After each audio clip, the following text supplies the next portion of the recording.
Hi, and welcome to Circle Time Magazine. I'm one of your hosts, Virginia C. And I'm your other host, Dawn Williams. We are happy you're here with us to join our Circle Time. Absolutely. And we are in our math series, and today we are focusing on patterns. Yes, so we will increase our teacher knowledge by learning what patterns are in early childhood and how infants and toddlers and preschoolers learn about them. And we'll also hear about how play can help children learn math concepts. And at the end of this, you will have some ways to increase the amount of pattern learning opportunities you can offer during the everyday activities such as music and movement.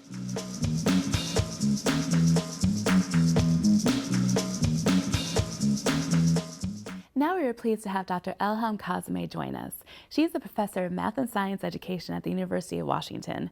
And Elham's research focuses on math, but she often does this research with teachers so that they are working on improving instruction together. She's going to be talking to us about how important early math is. Hi, Elham. Hi, thanks for having me here. Thank you so much for being here. So we know that you've done some research on math in elementary school. Can you talk to us about why the math that happens in the early education setting is so important? Well, with little kids, it's so important to get them excited about working with number, working with space, and for them to feel like it's something that they can do, that they're interested in exploring, and that they're validated for the questions that they bring to the world around them, right? So we want them to feel really positive about themselves and to be have affirming experiences because they're brilliant and they have lots of natural curiosities that we can build upon in school. And we want that to last, right? We want them to take that to elementary school so they still have that love and excitement for learning once they get to standardized testing time. That's right, absolutely. So could you tell us a little bit about why play is so important to learning early math? Well, play is the way young children learn, right? And it's through play, through what they build, through what they notice in the world around them, that they learn to appreciate structure and how things are composed, what happens when you put things together, what happens when you take things apart. And believe it or not, there's mathematics involved in that. So whether they are counting lots of things and noticing more and less, if they're building things and thinking about spatial relationships, it's being able to appreciate all the relationships at play in those kinds of everyday work that they do that really builds their mathematical skills. Okay. So do you have any examples of that involve patterns and how the patterning work in the early education setting is translated, or how that's beneficial in elementary school? Sure. I think naturally children will play with things, build things that where they'll notice things, right? So what we want to do is help them describe what they build so that they can talk about the patterns that they're noticing, right? So let's say they've played with their pattern blocks and they've built something like this, right? And there's lots of regularity in here to notice, right? So clearly you can see the alternating blocks, but there's also ways that this beautiful flower sun is built that involves chunks, right? So to notice that this chunk repeats over here, for example, and this chunk repeats over here, and how that's composed is really important for the way that they understand spatial relationships, right? But also how many it takes to build one of these, right? And how how many blocks are in this entire structure. Could you repeat this again? Could you repeat this whole thing? And what would that look like to construct, right? So even though there are smaller bits and pieces of knowledge in here, it's actually also appreciating that you can make that more and more complex and that kids are curious about those things. We don't have to show them, we just have to appreciate when they are interested and encourage that. So how can teachers facilitate that type of learning? How do they know when a child is interested? What are some of the teaching moves they can use? Right. What I say to teachers is that there's probably just 3 questions that you always need to have in your back pocket that can help you have really productive conversations with kids. So one is just, what do you notice, right? Because that opens up the children to say what they describe. Another is, what do you wonder? That way they can ask questions that might involve predicting what would come next, or what happens if, right? And we want to encourage those kinds of things. And then how come or why, right? Why could you not build towers with the dinosaurs very well, but you could better with the blocks, right? So those kinds of explanations that they have to think about is really important for mathematical work, because in mathematics you have to make sense of the problems that you're given, and you have to reason about them, and you have to think about justifying, and you want kids to be able to ask the next question themselves, not just wait for someone to give them a question. Well, then children are really doing the thinking for themselves, like they're problem solving, they're considering it, as opposed to math. I think we often think that there's this one right answer, and you do these facts and you get that right answer, and there we go. I understand math. It's actually not just about right answers, right? It's actually about revising your thinking. So being curious about something, trying it out, and then if it doesn't work, backtracking, trying a new way, right? And it's that persistence that will really pay off in school. That if something doesn't go right the first time, you don't just give up, but you say, well, let me try it a different way.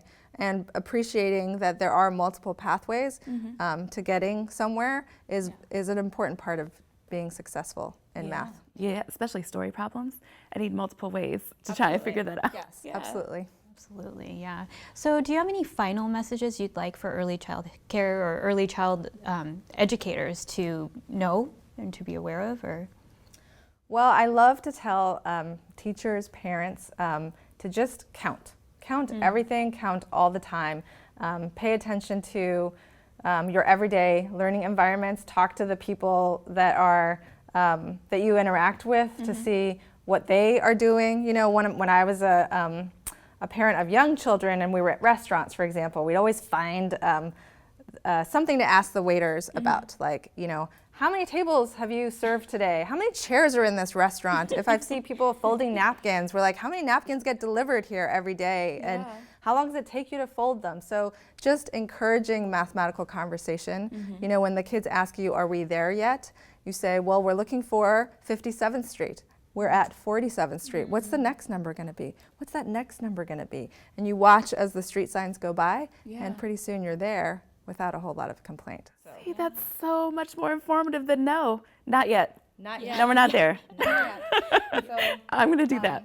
when you're reading books with young children too, I would say any book, whether it doesn't have to be a math book, has things that you can count, has things that you can notice in terms of spatial relations, right? What's on top of, what's below, what's around the corner, what's next to. So it's not about quizzing, it's just about being interested in conversation. And that is what we want early childhood educators and parents to do. That is so helpful, and those examples are so clear in my mind that, oh my goodness, I could do this all the time, and I'm doing math, and it's not hard, and it doesn't have to be scary. Nope, definitely not. Yeah, teachers can notice what's happening, they can start the conversation, they ask those open-ended questions you offer, and those would be some great ways to facilitate more math learning. That's right. Thank you so much, Ilham. Thanks. Thanks for having me.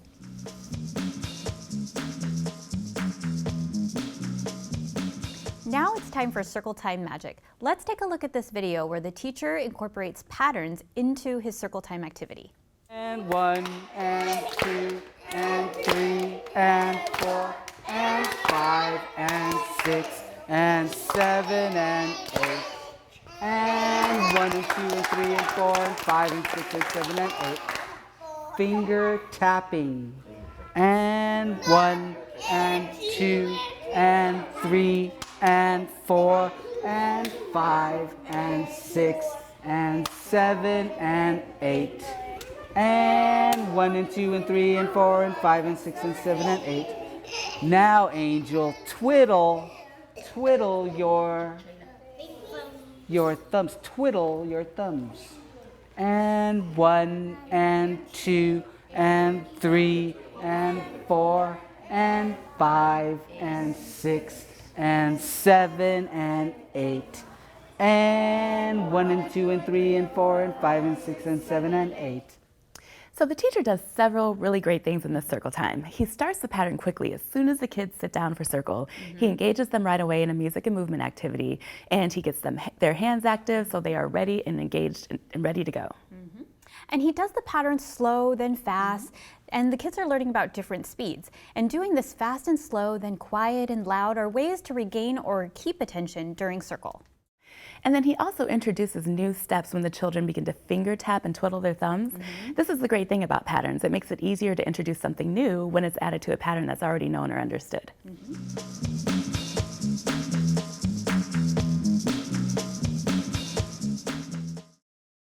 Hi, Soleil. Hi, Virginia. Hi, Dawn. Thank you for being with us today. We want to know all about early childhood patterns. So first of all, what is a pattern?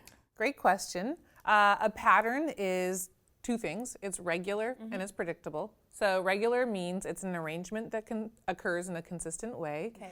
And predictable means that once you have the unit down or the arrangement down, it just kind of continues in a predictable manner on and on and on. Okay. And there's really two kinds of patterns that we could think of. One is repeating, and that's sort of you might think of, the obvious example of red, blue, that we think of in our early childhood classrooms. But it just is a repeating pattern on and on. Or there can be growing patterns. So we might think of, for example, those nesting Russian dolls. There are a growing pattern of concentric shape, one around the other. So it's a repeating form, but continuously larger. And so that would be called a growing pattern. Okay.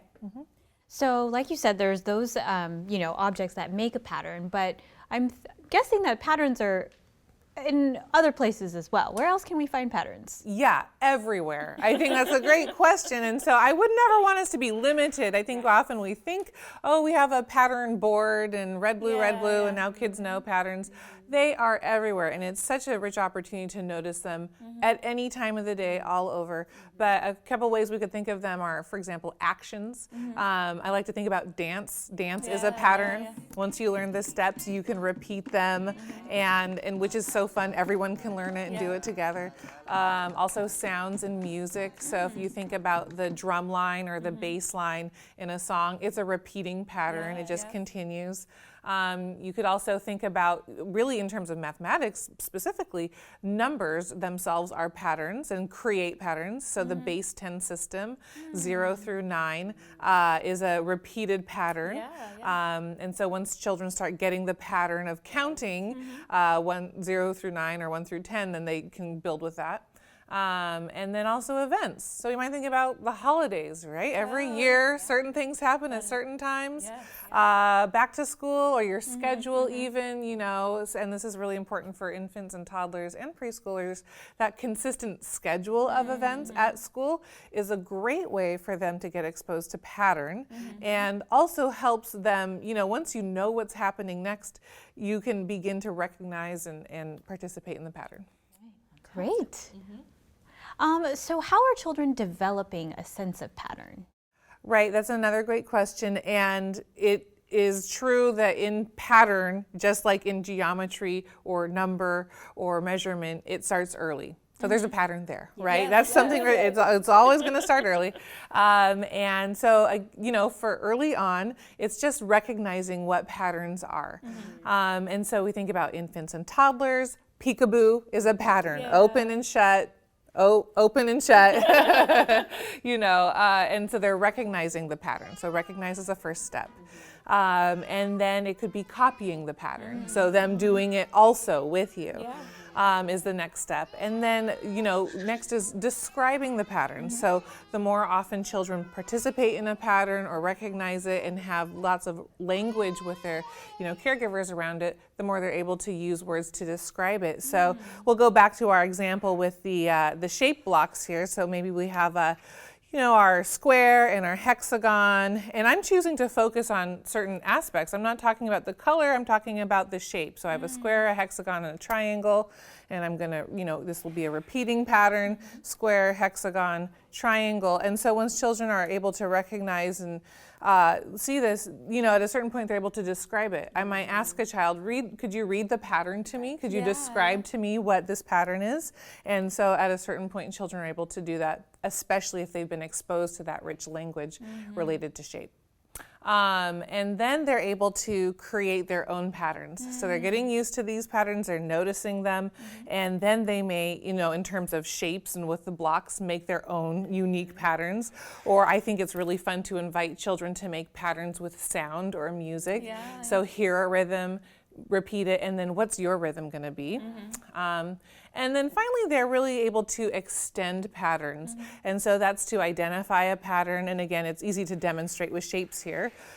So they may make their own. And then they might get interested in really extending it as far as they possibly can to just see what does that look like when you extend the pattern as long as you could with all of your materials or all of your time or whatever. So they're really going to extend that pattern as well.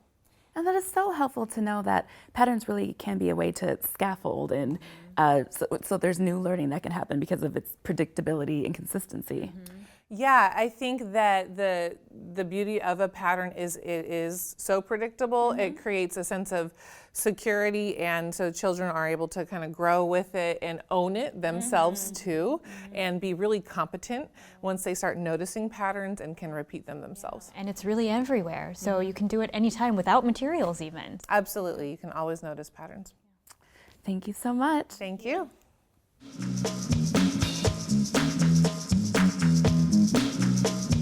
Hi, I'm Sadalise, the kid correspondent for Circle Time magazine. Today, they're going to be learning about my favorite thing, patterns.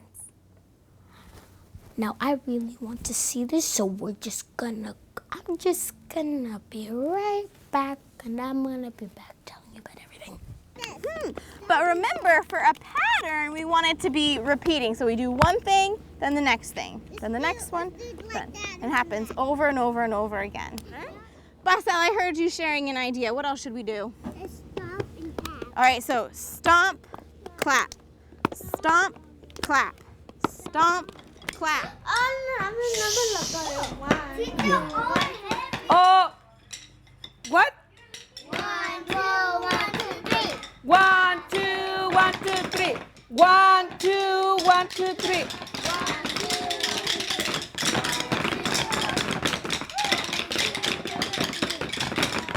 Oh, stop. He's your brain, Montana. He remembers. He remembers. I see different animals on the bottom of these bars. Which ones do you see? This animal has This one does not have an animal. this. That's the Gotta pull it back. And let it go. Crash straight into the chair. Here, let's drive it back to Wyatt. Wyatt, stay over there. We'll drive it back to you. Give me a can you hold it? Alright, looks like this one is Gonna let's push it. see. Okay, Did that you? works too. You put the back in the Drive it to Wyatt. Wow, it looks like they had a lot of fun in that video. You know, I really think that you can learn something from that. Oh, oops. I wasn't supposed to show this to you right now, but it's a pattern, and I want to see you guys in try. So, pat twice, clap twice, snap twice, clap twice.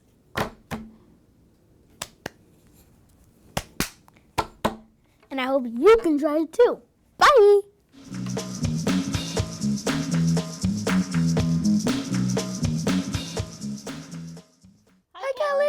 Hi.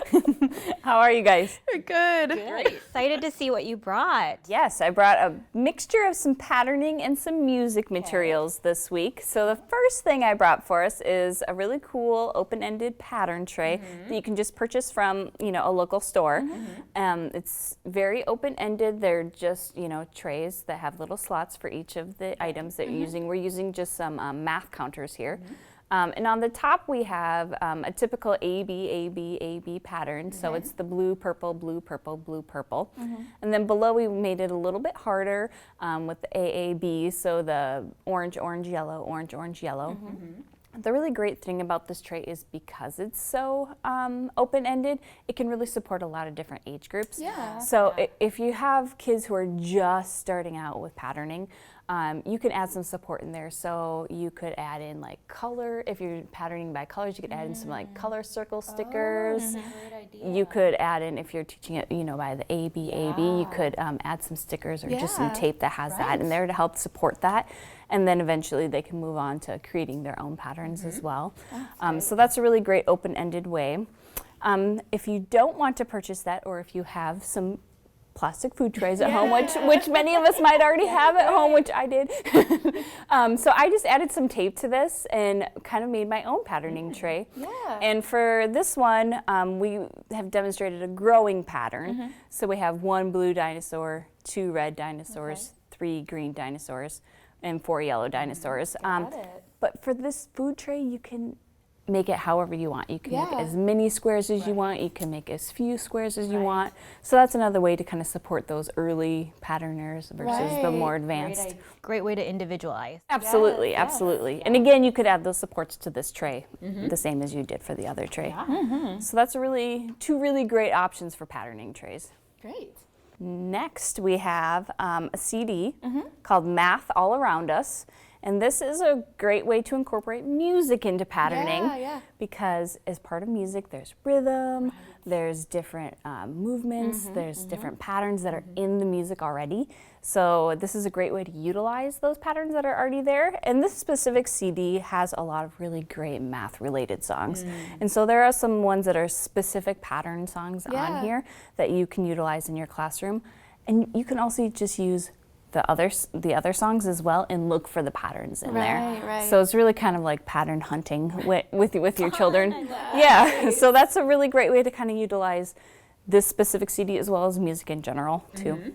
This talk of music brings us to our behavior management minute for the day. So sometimes transitions can be a little bit tough. And you can use music and definitely, right? So you could use music and movement to make that a little bit easier, especially if you're going to teach them a pattern. So let's take outside time, for example. Outside, you're out there, it's time to come in. Nobody wants to come in because I'm busy playing outside. And so if you can prepare children ahead of time by teaching them a pattern, maybe you play the song, one of the pattern songs back here. Maybe it's a pattern that you teach them so that everyone knows it, they're used to it. You say it's time to go inside, you start the pattern, the kids are doing the pattern as they're coming to line up. So it's a way that they're also practicing, learning some patterns, and also helping transition go a little bit smoother. Excellent, that's a great idea. And a way to kind of support that as well is kind of ties in really well to the next thing I brought is these are some pattern strips. And this is a great way where you guys could create your own class pattern where you guys are going outside. And this specific one is just kind of the key where you're going to either clap, you're going to stomp, or you're going to hum for this specific one. But you can make it whatever movements or sounds that your children want to make. And this is also something you could laminate, you could bring inside, you could bring outside to help support that pattern as well with your transitions. Great visual support. Yeah, absolutely. And again, you can make the pattern whatever you want it to be. So this one's clap, hum, hum, clap, hum, hum. And then this one's stomp, stomp, clap. So it can be really whatever your children want. And then you can even give them the blank ones and they can create their own. So I just have pre-cut out shapes, but you could make your own shapes. You could draw shapes for those children who are really interested in the art aspect of it as well. So you could do, clamp, clap, stomp, whatever you wanted to do. You can make your own pattern for that too. So that's kind of a good visual way to support your patterns as well. Yeah, and you can make your own pattern strips yourself. So check out this video on how to do that.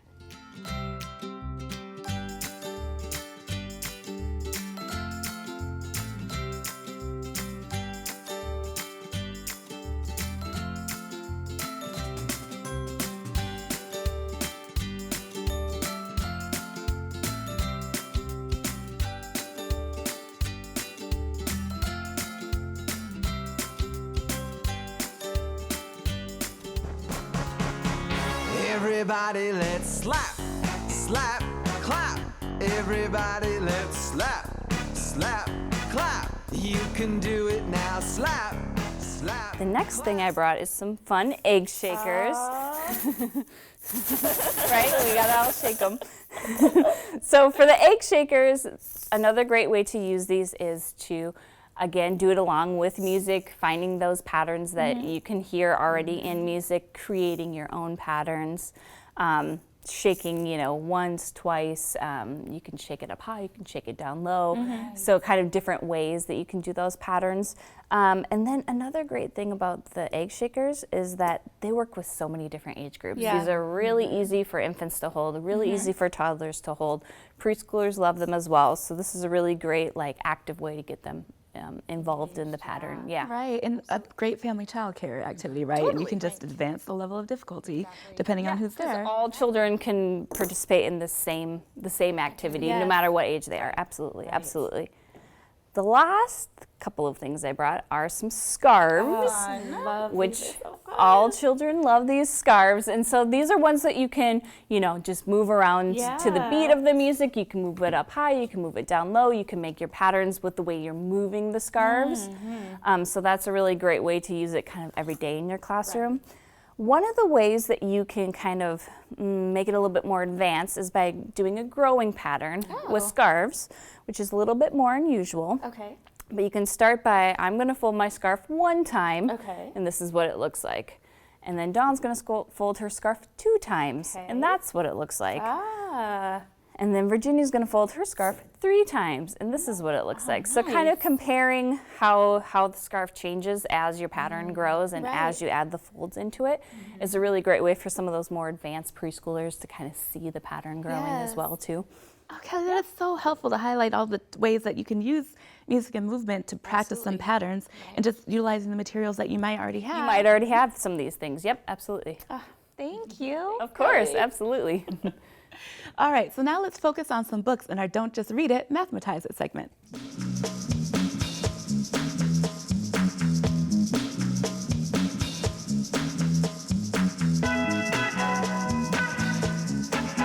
Hi, Kristen. Hi, Dawn. Hi, Virginia. How are you? Great. Good. Thanks for having me today. Absolutely. I'm super excited to show you what I have because I have lots of fun books that teachers, caregivers, family child care providers will really want to read in their classrooms. And a lot of these might be familiar already. Okay. Some of them. Although not all of them. So the first one I want to read to you is, or show you, is The Napping House. The Napping House is a great pattern book. It's a rhythm, it's a pattern. It has a growing pattern from what I've, fantastic. right? So so first Granny's tired, she takes a nap. Little boy gets tired, he takes a nap on top of Granny. Then the dog, then the cat, then the mouse. So it's really fun for children. Of course, the bed breaks at the end, they all go flying, it's really fun. So they're able to visualize the growing pattern in there. Exactly, exactly. The pictures are phenomenal. It's a very fun book. Yeah. Awesome. All right. So this book got me thinking with the patterns, with the growing patterns about oral storytelling. So I don't have a book, of course, to show you because oral storytelling doesn't need a book.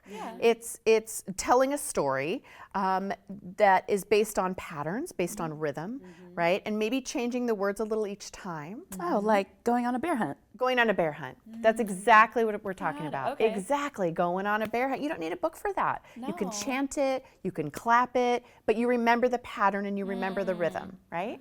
And I actually remember my family, my mother would tell me oral stories when I was a child, and there was this rhythmic pattern, one about a mosquito, and then another animal comes, and another animal comes, and, I just remember it till this day. Right. Maybe more than some books that you would have written. I have a visual memory of what that sounded like as a child, so yeah. Right, it's portable.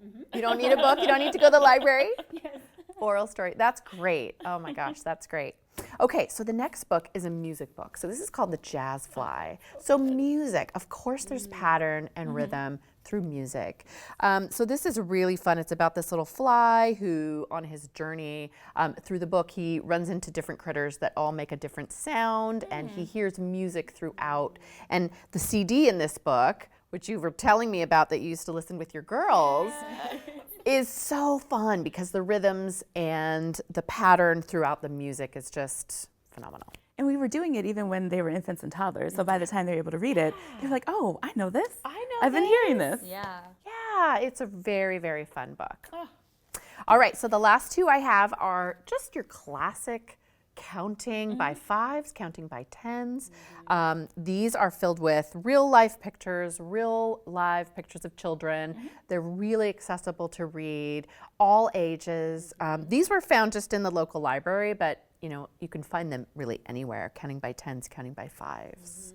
So. Yeah, and what a great, working with patterns, but a great precursor to multiplication with skip counting, and again, can use it with infants, with toddlers, just by talking about it with infants, and then as they progress in their skill level. Absolutely, absolutely. It's really great. I mean, counting by tens is very fun to do, right? Yeah, I can get to 100 so fast. You can get to 100 in a second. Yeah, it's great. It's really great. So I have a book too.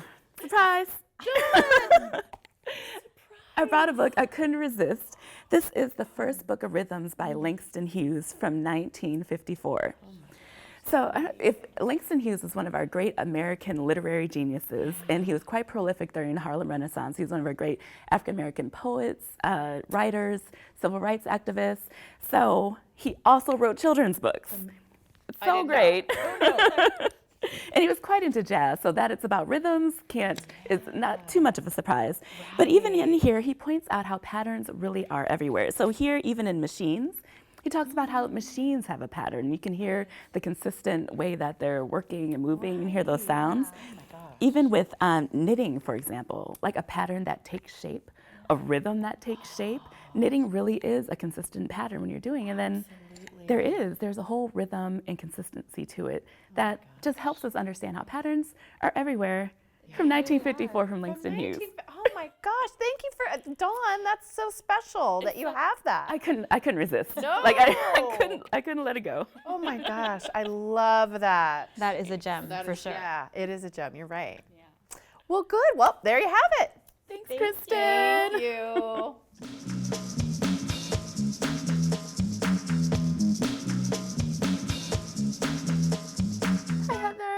Hi, Dawn. Hi, Virginia. How are you? Good. How are you? I'm doing great. Thank you. We're excited to see what kind of tips you have for us today. So am I. I'm already getting better. My resiliency is increasing. So I wanted to ask you about rewarding yourself through relaxation and recreation. What are the benefits of that? Oh, there's lifelong benefits to relaxation and recreation. We know there's a lot of physical well-being benefits. So our bodies are healthier, our blood pressure is lower, maybe we're eating healthier because we're using our body and our muscles in a different way. And relaxation, it does the same kind of thing, and it also adds that benefit, I think, of the mental health wellness, is that when we make a commitment to building those regular rewards of relaxation and recreation into our daily lives and into our work week, I think we get a lot of benefit from that. So this is a really important resiliency strategy, because it's going to help me in long term. It may help our teachers stay in the field a little bit longer if they're taking care of themselves along the way. I think for sure that self-care is so important in that. So. And how do we reward ourselves? You were talking about regularity. Like, how do we do that? How do we put it in as a regular part of our schedules? Right. Well, I think it's a multi-layered process, I think. So first, I think we need to figure out what it is that helps me to feel relaxed, and what it is that I enjoy doing, what would count as a reward. I mean, going to the gym and slogging along may not be that rewarding through recreation, whereas trying a new Pilates class or a new yoga class or getting a moment to go walk on the beach and swim in the water might feel like more of a reward. So identifying for yourself what it is that you enjoy and what makes you feel relaxed. And then I think building that into a regular schedule, a pattern, if you will. I know for myself, when I'm doing lesson planning with the children, or for the children, I like to just build some of that right in. So on lunch break today, I'm going to make sure I take a walk. Or if a friend of mine I notice is having a rough day and I think maybe she might need a little relaxation, we're going to make a point of, walking together or laughing together. Finding some way to help us to kind of relieve that stress and to build in some of that reward through the day. So planning for ourselves. Planning for ourselves. And I think we're also busy. It's really important to tie it to a calendar or tie it to a time system so that we don't forget about it.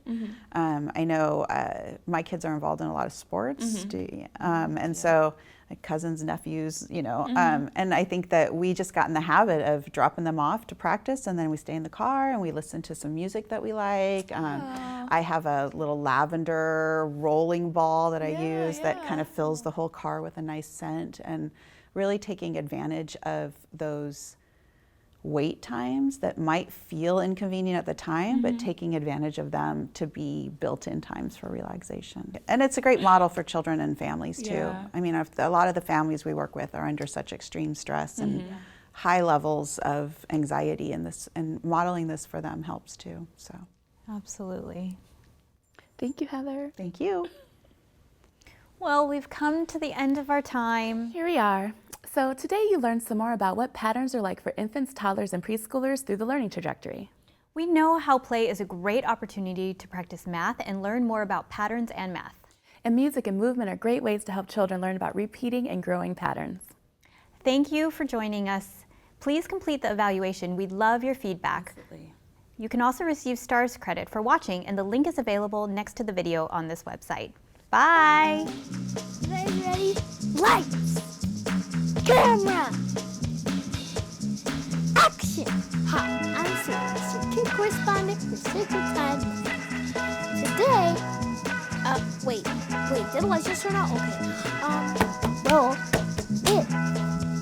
it